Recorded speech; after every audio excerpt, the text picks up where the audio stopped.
Eh bien, nous sommes déjà à la fin de l'année 2022.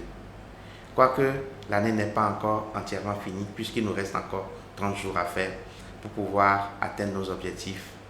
C'est déjà le moment des résolutions pour la plupart d'entre nous.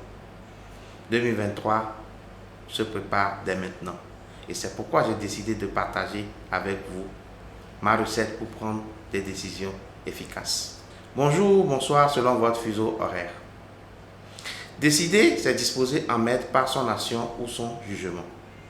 Vous avez donc compris que ce qui m'intéresse dans cette capsule-là, c'est la pertinence et la viabilité des décisions que nous prenons ou que nous allons prendre. Avant d'aller plus loin et de partager avec vous ma recette de prise de décision, je voudrais que nous faisons un clin d'œil aux magistrats et aux juges qui, siégeant dans nos tribunaux, prennent chaque jour des décisions sur des cas complexes et variés. Les décisions prises par ces hommes de loi sont appelées en latin sententia, qui est une expression de leur intime conviction.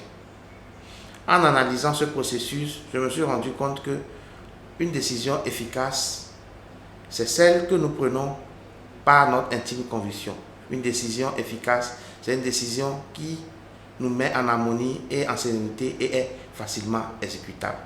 J'ai pu identifier 3 étapes pour prendre des décisions efficaces. Il faut déjà identifier une situation inconfortable. Généralement, on ressent une certaine frustration ou un mal-être par rapport à certaines personnes, par rapport à certaines situations, par rapport à certains événements. Après ce constat, nous devons décider du pourquoi il faut prendre la décision. Et ce n'est qu'en trouvant un motif légitime, un motif sérieux, que nous pouvons avoir le courage ou la volonté nécessaire pour prendre cette décision que nous allons appliquer. Après la phase de motivation, nous allons prendre la décision proprement dite. Cette partie nécessite une écoute, une analyse et une synthèse. Nous devons mettre aussi cette décision dans le laboratoire de Dieu pour qu'il nous inspire ce qui est bon pour nous. Par moment, il faut laisser le temps faire son effet, être patient et lâcher prise. Ces 3 processus mis côte à côte vous permettront de prendre de bonnes décisions. Mais je ne pourrais pas finir cette capsule sans vous donner un outil qui va vous aider à optimiser chaque décision que vous allez prendre. Il s'agit bien de la roue de Deming ou PDCA. Roue de Deming qui permet de s'auto-évaluer et de s'auto-améliorer en permanence. Cet outil comporte 4 phases. La première étape, c'est planifier, plan. La deuxième étape, c'est do, faire.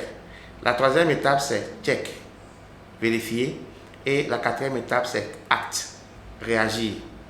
À chaque prise de décision, nous devons planifier, nous devons agir, nous devons mesurer les résultats et nous devons aviser et prendre des dispositions pour l'avenir. Ceci étant, j'espère que nous allons prendre de très bonnes résolutions pour l'année 2023. En attendant de nous revoir pour les vœux de fin d'année, je voudrais souhaiter un heureux mois de décembre à tout un chacun, un joyeux anniversaire aux natifs et que tout un chacun puisse mettre en application cet enseignement pour prendre les très bonnes résolutions dans sa vie. Joyeux Noël à tous et à bientôt.